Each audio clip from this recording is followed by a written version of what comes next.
Hey everybody, it's Rob from Instagram Sales and Strategies for Health Coaches, and I thought I'd come on here this morning to talk to you guys about how to build your following on Instagram. And when I say following, I don't mean just sheer numbers. What I'm talking about is actually building a following with people who would and may be interested in your content. So I just got a few things I want to talk to you guys about this morning. So it's Saturday morning and I'm all juiced up on coffee.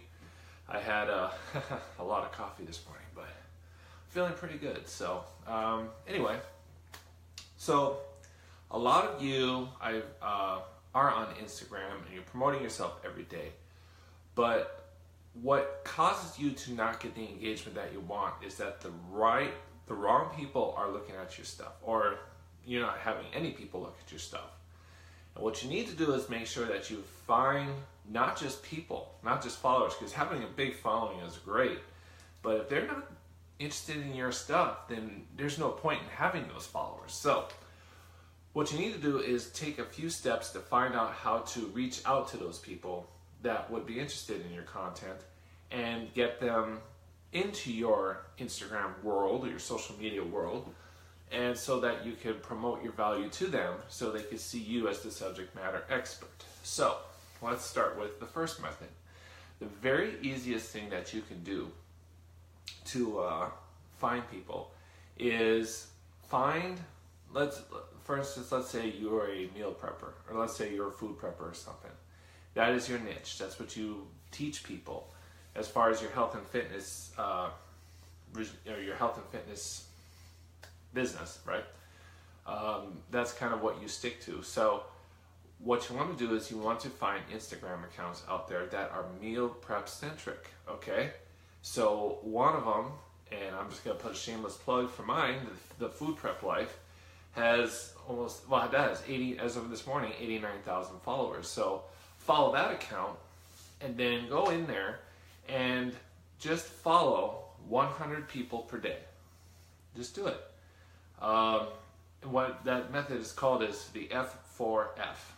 It's like a weird little acronym that they put together, but it's follow for follow. So what will happen is that the people who are interested in my Food Prep Life account are going to see that you are food prepping as well, and they're going to look at your account because who's this person following me, right? They're going to jump on your account and they're going to say, oh, they're a food prepper too. That's pretty cool. And they are more than likely to follow you, okay?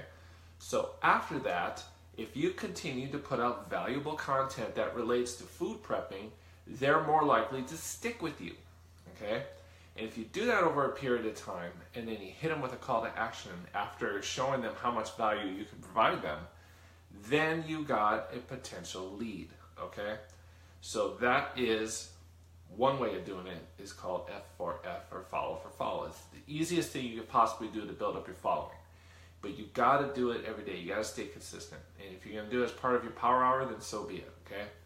And don't think that, well, this market is saturated. There's just so many people out there, there's so many coaches and they're reaching out to everybody, and therefore who's going to be interested in me? Well, I'm telling you right here, that is the biggest lie, okay? The market is not saturated and there is an audience for you, okay? So you just make sure you need to know that.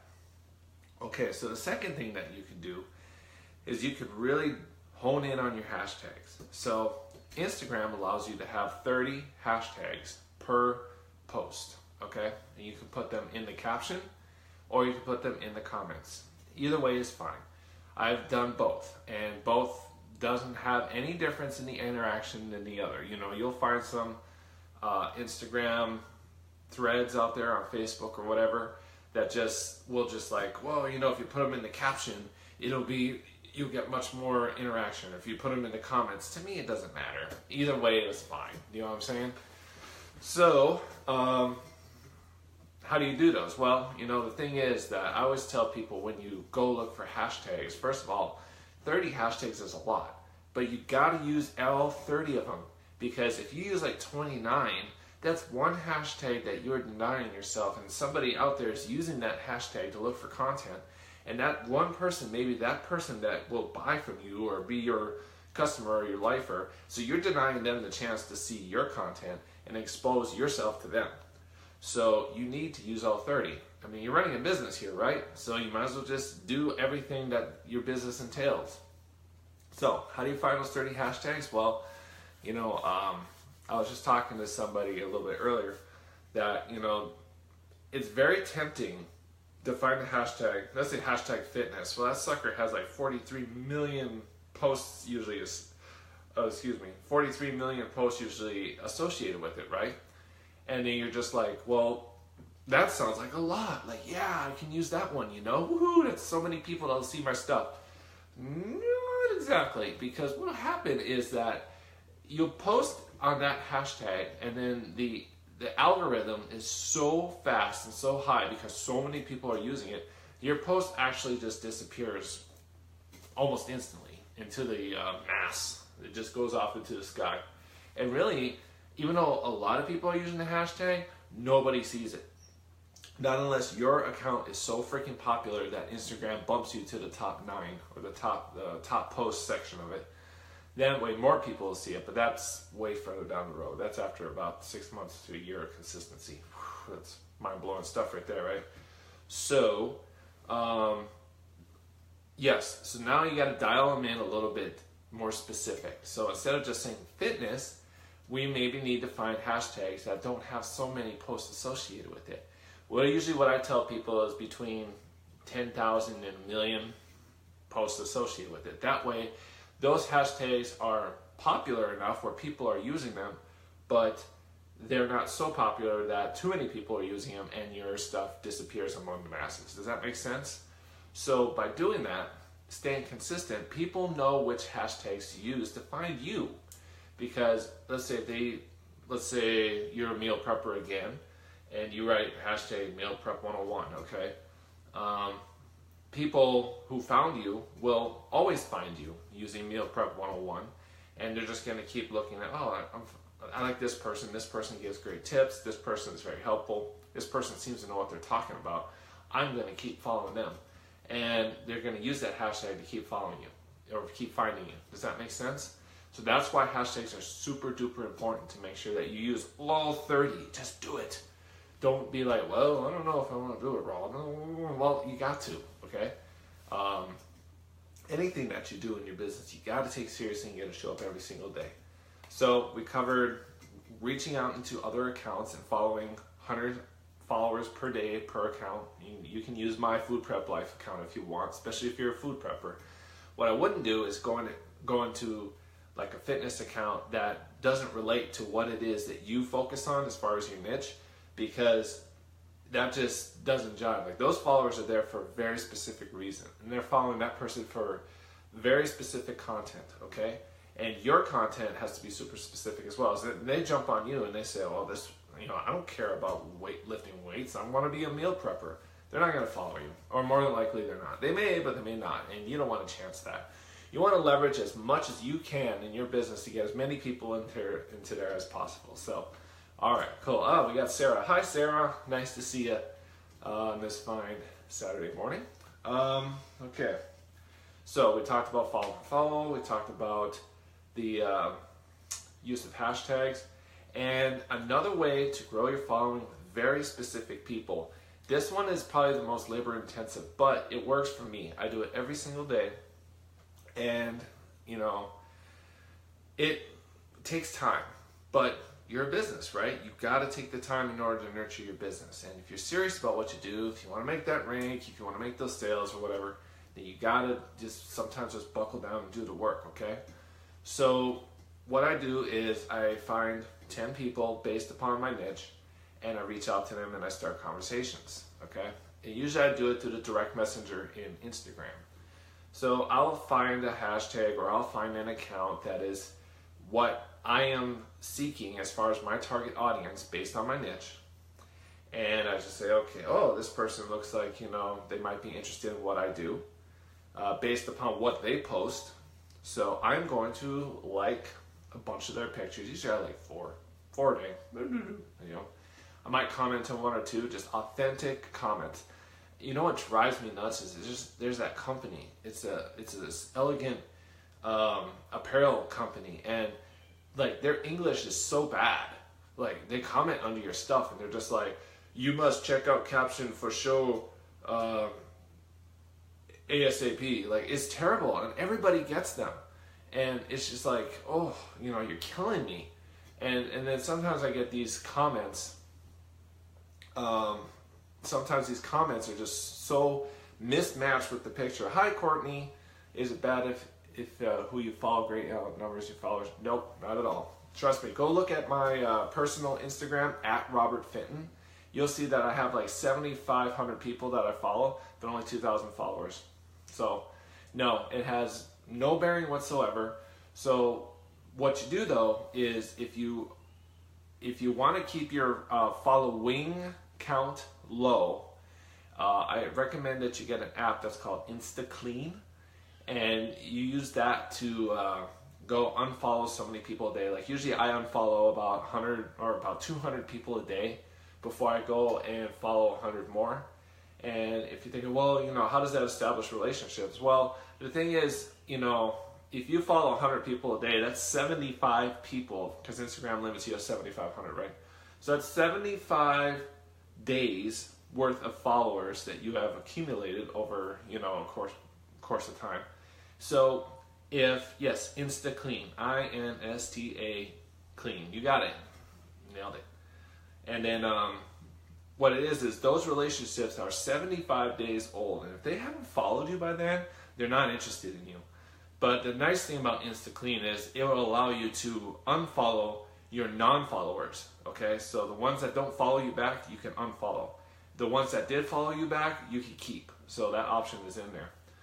So anyway, I was going back talking about those comments, those very inappropriate comments. When you go to comment on people's accounts, don't sit there like, for instance, let's see, I posted, about a week ago when the big, you know, Las Vegas shooting happened, I put a thing on my Instagram saying, hey, pray for Vegas, you know, terrible times.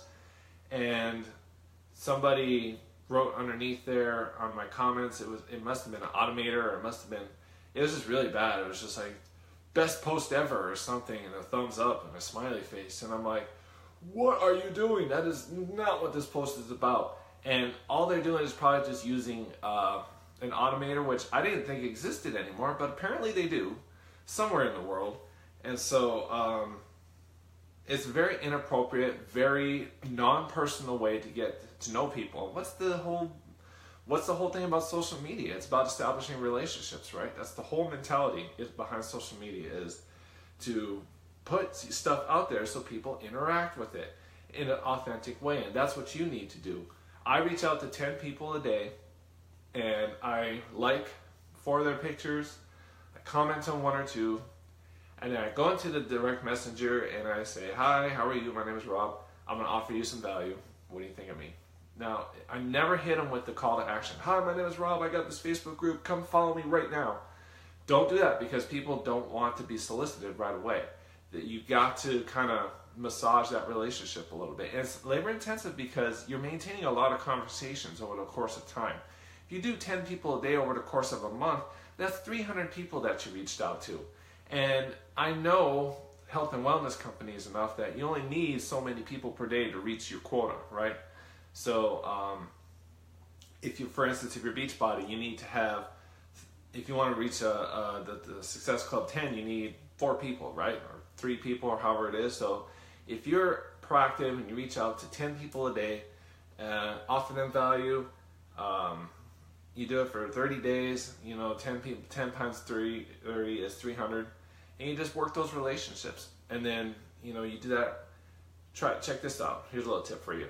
So start it on the 15th of the prior month and bleed it and run it over to the 15th of the next month. That way your relationships are being massaged over 15 days.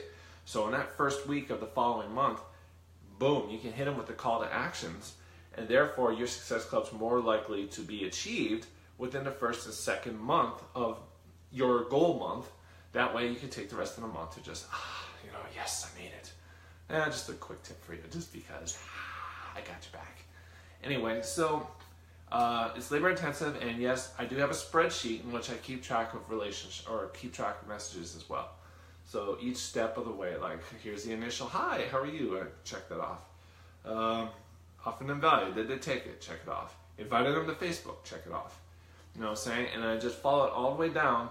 And the ultimate goal is to invite them to one of my boot camps, which incidentally is coming up next month. We're having another one. So, you know, it's a process. Usually for me, it's a 45-day cycle. You know what I'm saying? So you got to establish a cycle, a strategic calendar for yourself. Anyway, boy, that was a tangent. But those are 3 ways in which I go ahead and I establish relationships and build up my following every single day to my at Robert Fenton Instagram account. Now, the Food Prep Life, the algorithm is so high and the activity is so popular on that account that Instagram does the work for me. And that's the goal that you guys would want as Instagram promoters, is to make your content so valuable and so reachable that Instagram promotes it for you. Therefore, more people will come in. That takes time. For me, it took 6 months, 6 months to a year, just constantly putting out value, putting out meal prep ideas, and promoting other meal preppers. It's value, helping people. And then my call to actions or my advertising is usually only about once a week, because I don't want my Food Prep Life to be this constant barrage of advertisings and products and everything, versus I want it to be helpful, and I want people to be able to come to my account and learn something and be able to walk away with something versus feel like they're solicited to all the time and therefore they just move on. So that was my goal and it worked, and I'm trying to work it with my other account. So it can be a struggle, it can be work, but if it's something you really want, you're going to stick with it for 6 months to a year or however long it takes to build up that momentum so that your attraction marketing kicks in. Does that make sense? I hope so. Anyway, it's Saturday morning, I'm juiced up on coffee, and I'm all over the place. So I thought I would come on here today and I would talk to you guys about 3 ways in which I build up my following. And you know, I only have 2,000 followers on the Instagram account that I operate all this out of, but that's okay, because I feel the vast majority of those people are interested in what I have to say. So therefore, it's not about quality as it is quantity. So, my baby's crying. So I might want to jump out there and check on him. But all right, so I thought I'd come in here and say hi real quick this morning. Good seeing y'all. If you got any suggestions on how to make the page better, jump on, let me know. But other than that, it's good seeing y'all. Y'all have a great weekend. Bye.